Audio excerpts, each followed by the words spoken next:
Last week on Thursday, TCA had their talent show for their students, and we came to watch it because Charlie's class was gonna perform. And they had some things where different classes would get up and perform, and some individual students or groups would get up and perform. And Charlie's class, they got up and sang "What a Mighty God We Serve," which is his favorite song. And I didn't know what they were singing, but he told me on the way here it was going to be "What a Mighty God We Serve." I said, "You said that was your favorite song?" He said, "Yeah, it was even on my board when he was Student of the Month. He put that on his board." And they did good they did well, I should say, for the 3 or 4 seconds I got to see of it, because JoJo thought it was VBS and tried to rush the stage, and I had to jump up and stop her, and then she was inconsolable and screaming. I had to take her out there. Anyway, it was an ordeal for that. Got her a snack, got her calmed down. I know that always calms me down when I'm upset. Give me a snack. And Charlotte's just shaking her head because she knows she lived through it too. But we enjoyed watching the different groups and different students get up and perform and sing songs, especially about the Lord, and some of them even danced. I was impressed by what they could do. Some of them, they just did different things. And I don't know, I don't keep up with even before all the controversy, I didn't keep up with the Disney movies so much anymore. I'm past that point in my life. But I don't know if y'all know what movie it is, but for not talking about Bruno, there sure is a lot of singing about Bruno. Some of you, if you have kids or grandkids that have seen that movie, I don't know, I hear this song all the time, "We don't talk about Bruno." And somebody got up and sang how we don't talk. But I guess we sing about him. Anyway, it was just fun to watch these kids get up and show their talents, show what they could do. That's fun when you discover somebody's got a hidden talent. I'm still, and I don't want to embarrass her, but I'm still in awe over that song Kaylee wrote. And it's just fun to watch when people put on display what they can do.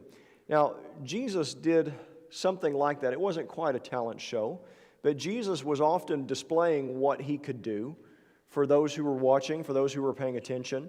Now, Jesus took the concept of displaying his abilities to a whole different level, because Jesus displayed things not just to be noticed, not just because he enjoyed it. Jesus put his abilities on display because we needed to see it, because we needed to see what he could do in order to know him, because we needed to know him. His followers needed to know him. And one of the instances where Jesus put his abilities on display, one of many places that he put his abilities on display, was the feeding of the 5,000. It might even be one of the most important times that he put his abilities on display. And the reason why I think it might be one of the most important is because there's not a lot that's recorded by all 4 Gospels before you get to about the last 47 days of Jesus' time on earth. The week leading up to the crucifixion, plus the 40 days after leading to the ascension. And until you get to that point in time, there's not a lot that's recorded in all 4 Gospels except the feeding of the 5,000. And so I figure if all 4 of them recorded what happened there, it's pretty important for us to take notice of. I will also point out that it's really not the feeding of the 5,000. Because Matthew points out, they all say it was about 5,000 men. Matthew points out, plus the women and children. So they didn't even count the women and children. So kind of my estimate, if you assume that a bunch of the men are married and maybe they had at least 2 children with them, give or take on average, we may be looking at 20,000 people that Jesus fed. That's just my estimate. The Bible doesn't say that that's the number. But we're looking at actually more than 5,000 people got fed on this event. But we're going to look at what Mark says about it. I've also given you a handout if you picked one up on your way in. To those of you watching online, sorry I got out of the habit. I'll try to get it up online for you as well. But you've got a handout there where you can see the 4 Gospels and their telling of this event set next to each other. But we're in particular going to focus tonight on what Mark says about it. So if you would stand with me, turn with me in your Bibles to Mark chapter 6, And when you find it, if you would stand with me, please, as we read together from God's Word. We're going to start in Mark chapter 6, verse 30, and we're going to read through verse 44. It says, "Then the apostles gathered to Jesus and told him all things, both what they had done and what they had taught. And he said to them, 'Come aside by yourselves to a deserted place and rest a while.' For there were many coming and going, and they did not even have time to eat. So they departed to a deserted place in the boat by themselves. But the multitude saw them departing, and many knew him and ran there on foot from all the cities. They arrived before them and came together to him.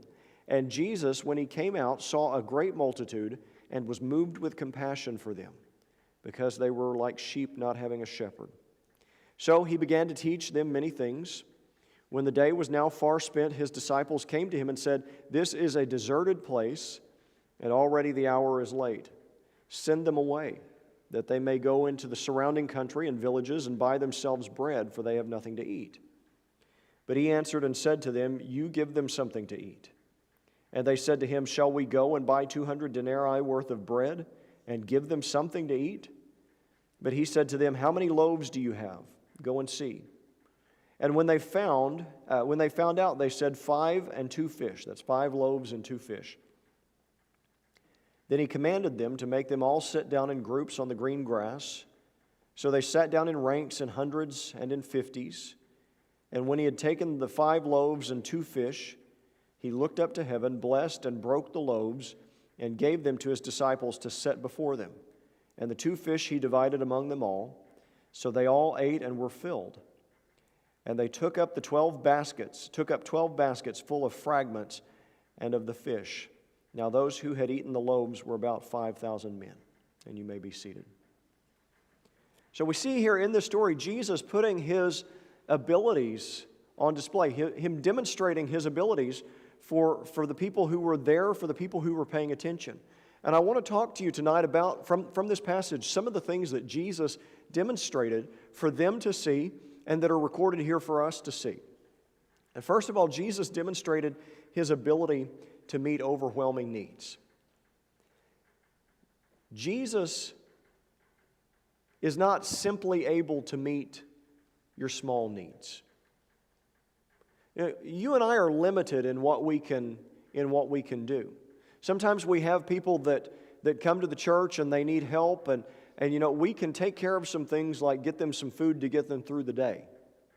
We can get them some clothing. We can meet certain needs, but there come needs that are sometimes bigger than what we can manage.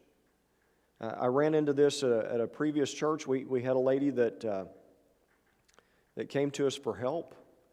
She was living. Well, she didn't even ask for help really to begin with. She was living in an RV, and that was not all that uncommon in that area. She was living in an RV park.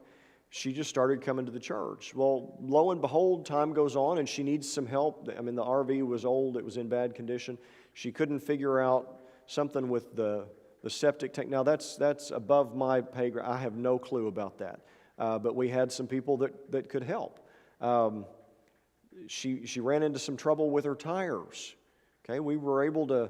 Somebody had one of these industrial strength compressors that would air up the tires. So she needed help with various things, and we were able to help her here and there.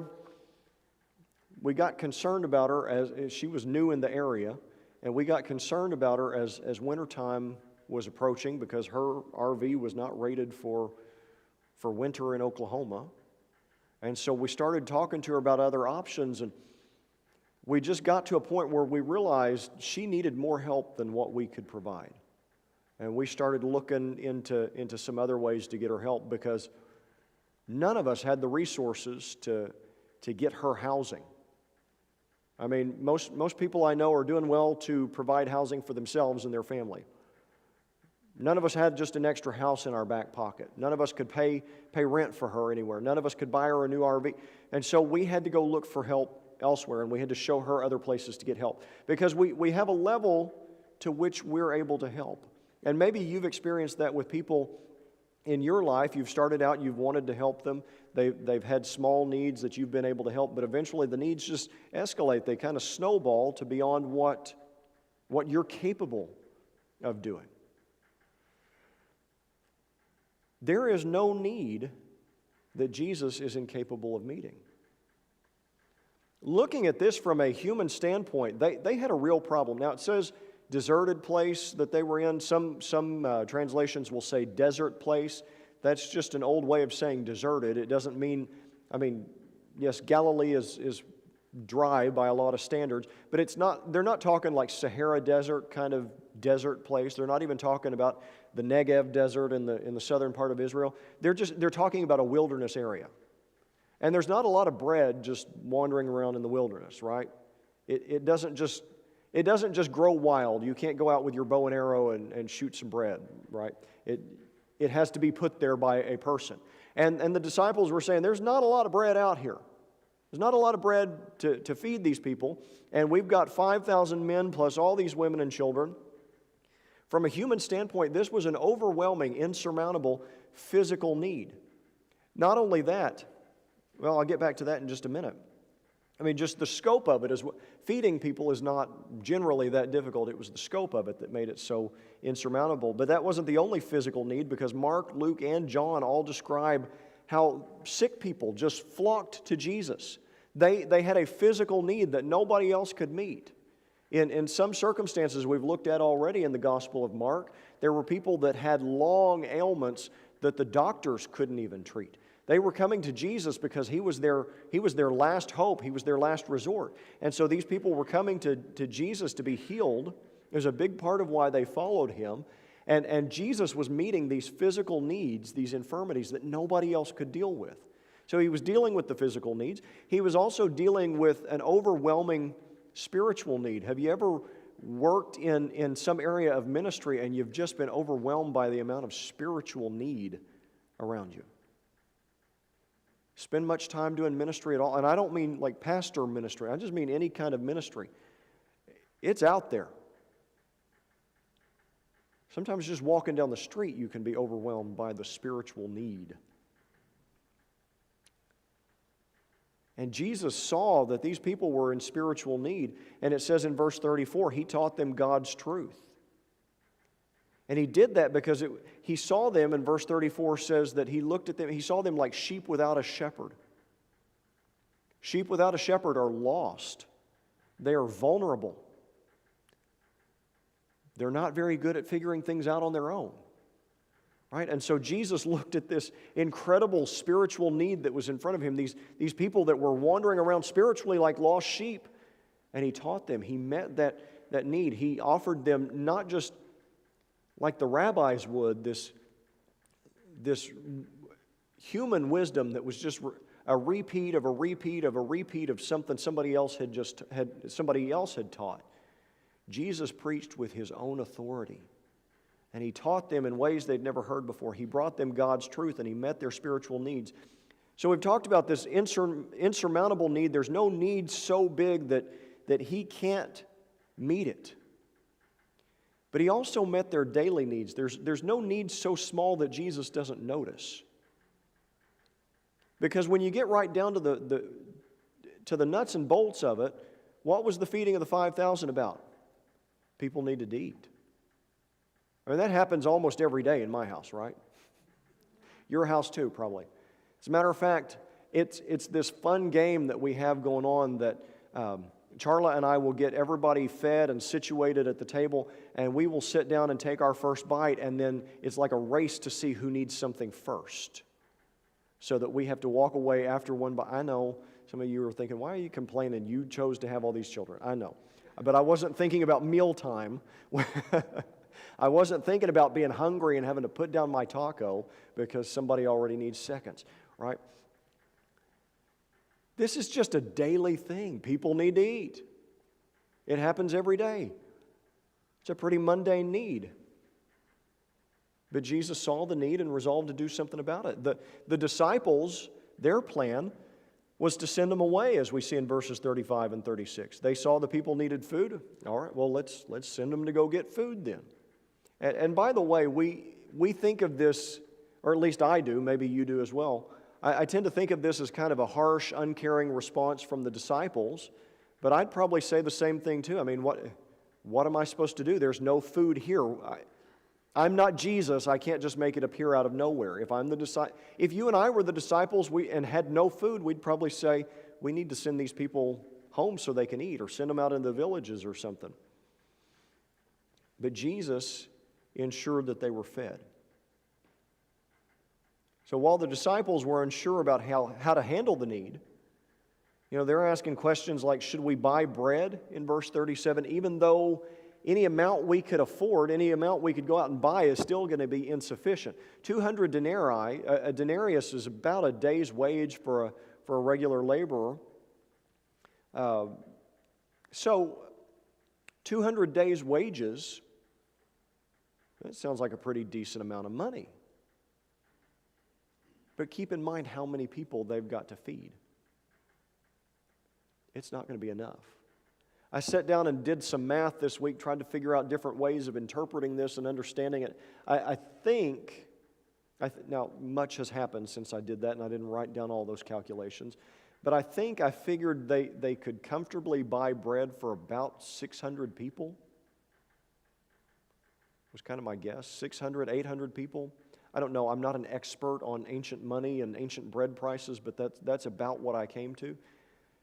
Even if they had been able to find that much bread in the villages, it still wasn't going to be enough. And so they're asking, should we go try to buy bread knowing that this is not going to work? And they're doubting that Jesus could provide with what they had available. They looked at what they had. They looked at what money they had that they could buy. They looked at the loaves and fishes that eventually they presented to Jesus. And in John chapter 6, it says they asked, what are they among so many?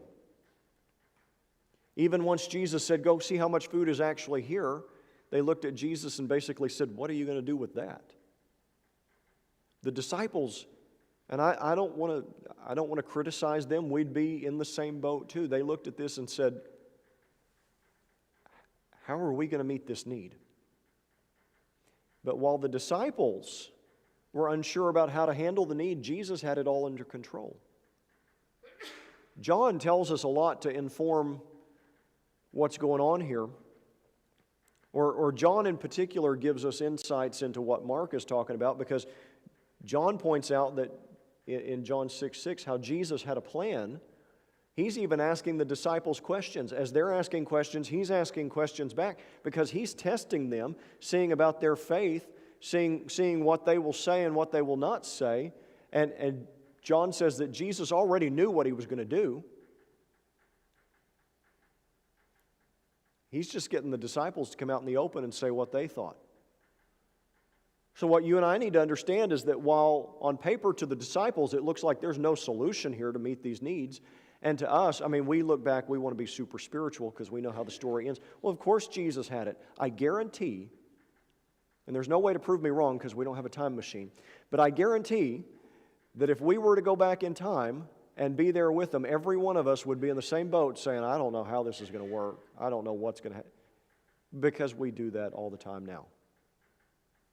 I do that all the time now. Lord, I don't think this is going to work. So while they were all unsure, Jesus already knew how he was going to meet this need. And so Jesus met needs that no one else could meet. And he met needs, this is the cool part, he met needs that nobody else thought he could meet. Jesus comes and demonstrates this ability to meet overwhelming needs, to notice even mundane, everyday needs and be able to meet them even when the scale of them is overwhelming.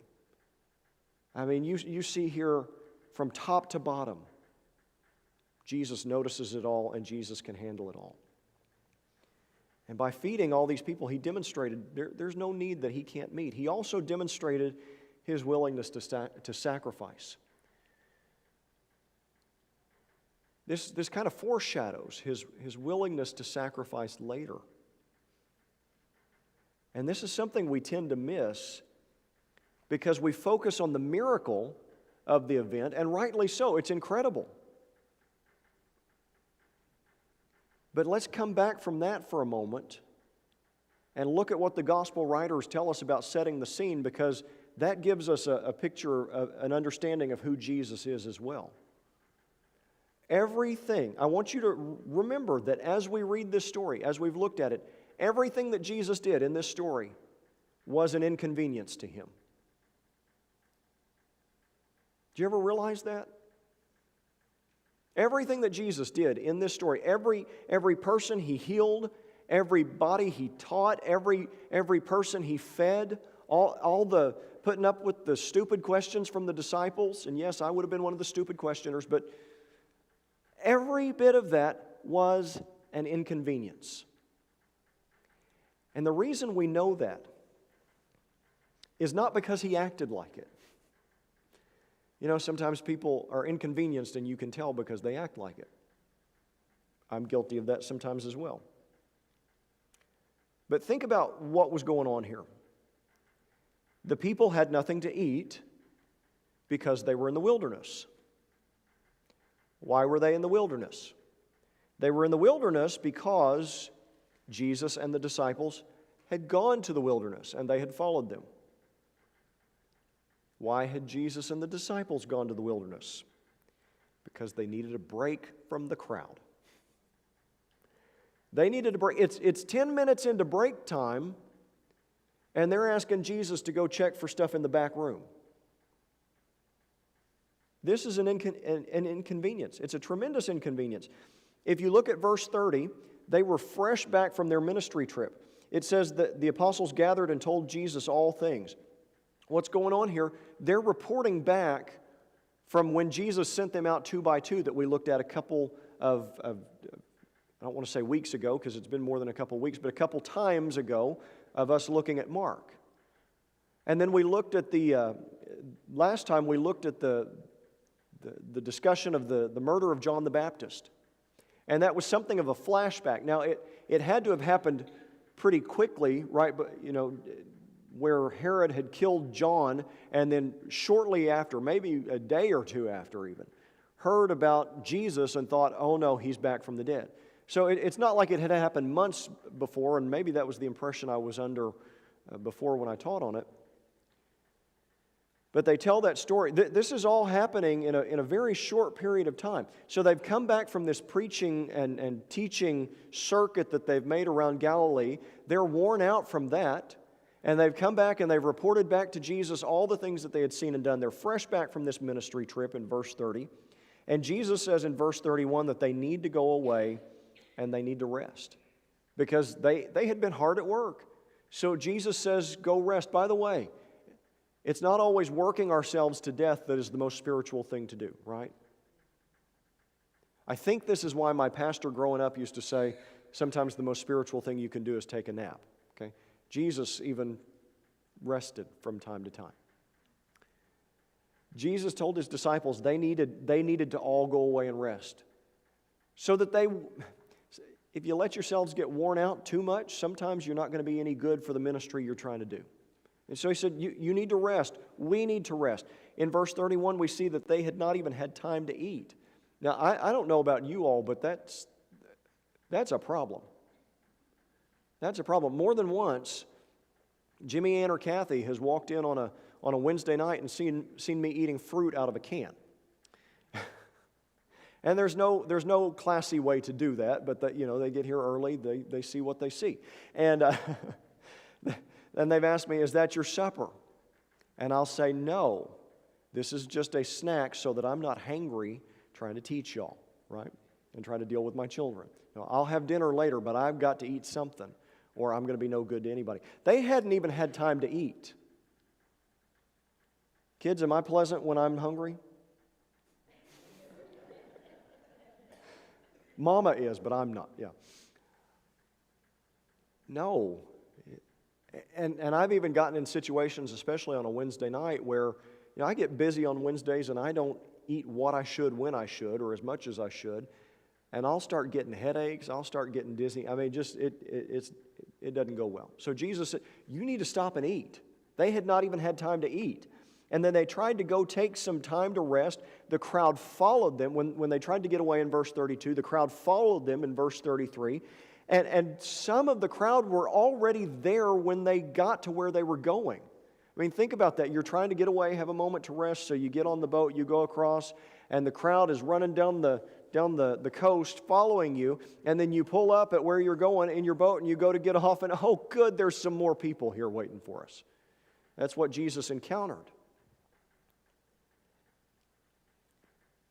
And even then, He had compassion on them. Verse 34 says, even in the midst of all of that inconvenience, Jesus looked at them and had compassion on them because He looked at them like sheep without a shepherd.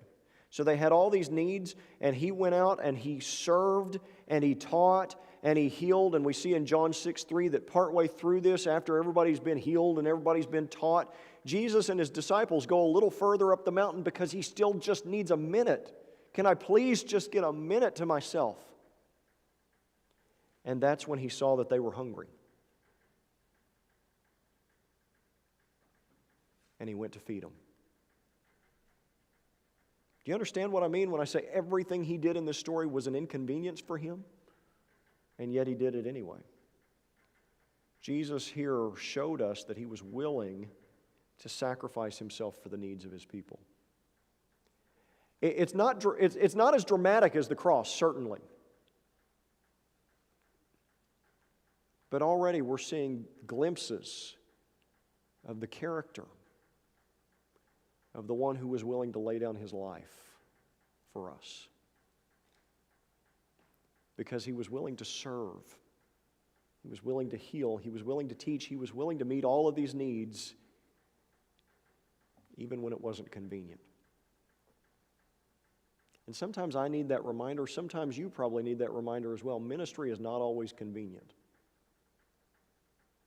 It's just not.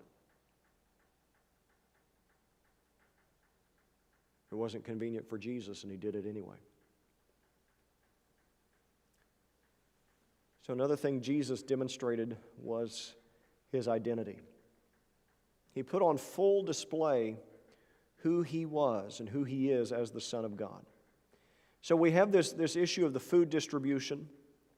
And just to go back over it very quickly, He has everybody sit down in groups. Mark says 50s and hundreds. The others say 50s. It's not a discrepancy. It's not a contradiction. They're speaking in general terms. He's got these big groups of about 50, maybe some as big as 100. It's one of those things that skeptics will seize on, but it really doesn't mean anything, all right? Big groups. He had them sit down, took the 5 loaves and the 2 fishes, and He prayed,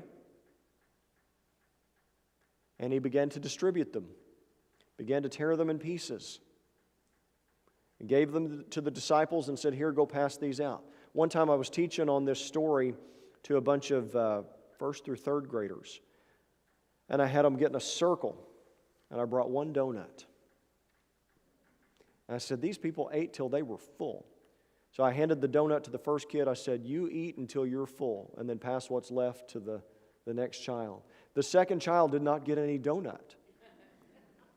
And I said, you know why that is? Because they were all upset. I said, you know why that is? Oh, why? Because I'm not Jesus. Next time you should have Jesus come teach children's church if you all want donuts. No, I had some backup donuts for them after the lesson. But He began to distribute, and they were able to eat until they were full. All of that, and nobody went hungry. But the even more remarkable thing after that is He sent the disciples around, each of them with a basket, to collect the leftovers. Think about that, 5,000 plus people with 5 loaves and 2 fishes. Not only was everybody full, but there were leftovers to begin with, but there were 12 baskets of fragments left over. And I feel pretty certain, now I've not seen the size of these loaves, or the size of these fish, or the size of these baskets. But I feel pretty certain that they didn't fill 12 baskets to start out with. I'd be surprised if the 5 loaves and 2 fishes, because they're not big French bread loaves, little things like we had at the Living Lord's Supper. which I think are delicious, by the way. Sharon, thank you for making those. I know she's not here, but maybe she'll see it later. Little loaves like that and fish. I'd be surprised if they filled up one basket. So Jesus does this. He prays, he breaks it, he distributes it. Everybody eats, everybody's full, and he ends up with more leftovers than food that he started out with in the first place. It's just incredible. And if it weren't for the fact that the Bible has such a long track record of accuracy, historical accuracy, archaeological accuracy, documentary evidence that the men who wrote these 4 Gospels were eyewitnesses or associates of the eyewitnesses, if there weren't a track record of reliability here, I would have trouble believing this because I just don't understand how it's possible. But if you start from the premise of Jesus being God, and you believe that God spoke the entire universe into existence, it's really not that much of a stretch of imagination to think that Jesus somehow made these 5 loaves and 2 fishes go as far as they did. Jesus fed 5,000 men and more women and children than we have numbers for. And it was so miraculous that the way that the food was distributed, the way the leftovers were collected, it was so miraculous that people could not help but take notice. And here again, John sheds some additional light on what's going on in the situation. At the very end of this, really, I think the last thing that's recorded among the 4 Gospels of this story is where John speaks in John 6:14 and says, "Then those men, when they had seen the sign that Jesus did," and that's what it was a sign. It's not a parlor trick. It was a sign deliberately intended to show them who he was. Those men, when they had seen the sign that Jesus did, said, "This is truly the prophet who has come into the world." Now, don't misunderstand what they are saying there. They are not just saying Jesus is a great teacher. They're not even just saying that Jesus is a prophet. When they say Jesus is the prophet who is come into the world, that is a very specific Old Testament reference that is talking about the Messiah. Talking about one that Moses even said would come along who would be greater than he was. And my goodness, you listen to the religious leaders of his day talk, there was nobody greater than Moses. The religious leaders of Jesus' day talk, there was nobody greater than Moses. But Moses, in Deuteronomy 18:15, talked about this prophet who would come, who would be greater than him. He said, "The Lord your God will raise up for you a prophet like me from your midst, from your brethren." He goes on to describe this prophet who would be even greater. And this was something they knew. It was something they would have been familiar with because in John 1:21, the people began to ask John the Baptist if he was that prophet. They were asking him, "Are you the Messiah? Are you the one Moses spoke of?" And John said, "No, it's not me. There's another one coming who's greater than I am." So don't miss that in John 6:14. They saw this sign and they said, "This is truly the prophet who has come into the world." Not just, "Oh, he's a wise teacher. Oh, he's a prophet." They're calling him the Messiah. Some of these people are starting to get it. Now, they still misunderstand what the Messiah has come to do, but they are beginning to understand just who Jesus is. This miracle was that powerful. Now, I've had some good food in my time. I've been to some potlucks where it stretched further than we thought it should. But none of those cases have ever convinced me that anybody there involved in the potluck was the Messiah. So they clearly saw an incredible sign, something that convinced them that Jesus was who he said he was. This miracle caused some people to finally understand that Jesus was more than a mere teacher. I think that's why this is so important. I think that's why this miracle is so important that all 4 Gospels record it. Because this is one of the rare instances in Jesus' ministry that the people looked at him and came to some right conclusions. And all four of the gospel writers want us to understand. Mark wants us to understand Jesus is more than a mere teacher. And I know I've said this over and over and over as I'm teaching through Mark. But if I'm saying over and over and over that Jesus is God, that Jesus is more than a teacher, Jesus is more than a man, if I'm repeating that over and over, it's because Mark repeats it over and over. Because Mark is making the case, and not just that some things tend to point in the direction of Jesus being God, but Mark is making the case that everything he did up to and including the cross and the resurrection, all of it demonstrates that he's more than a man. He's more than a teacher. He was God the Son. He was the Messiah. He was the prophet who was coming to the world, the one that they'd been waiting for. And again, I know I've said this a lot, but it's important for us to understand that because in our modern world, people like to pit the gospel writers against each other. And they like to create doubt, and they like to say, well, Mark didn't have this high view of Jesus like John did.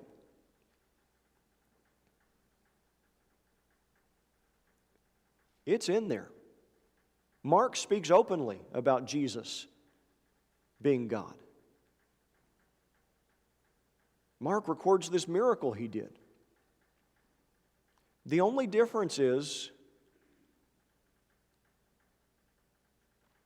I don't want to say Mark uses his inside voice. Mark uses his normal voice. John doesn't even use his outside voice. He uses a megaphone.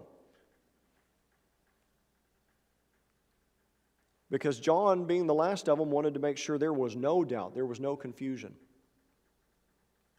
But Mark, very early on, is making this case. Look at Jesus. Look at the things he did. Look at the things he taught. Because Mark is convinced, and Mark wants us to be convinced, that Jesus Christ is God in the flesh, that he's come to meet our most overwhelming needs. For all of us, the most overwhelming need we have is the need for reconciliation to God, and Jesus is the only one who can provide that. And he did that by sacrificing himself more than just inconvenience. He did that by going to the cross. But even beyond that, into our day-to-day lives, there's no need that Jesus can't meet. Doesn't mean that there aren't some wants that he won't meet. But there's no need that's beyond his ability. Because as Mark shows, he's more than a teacher, he's more than a man, he's God.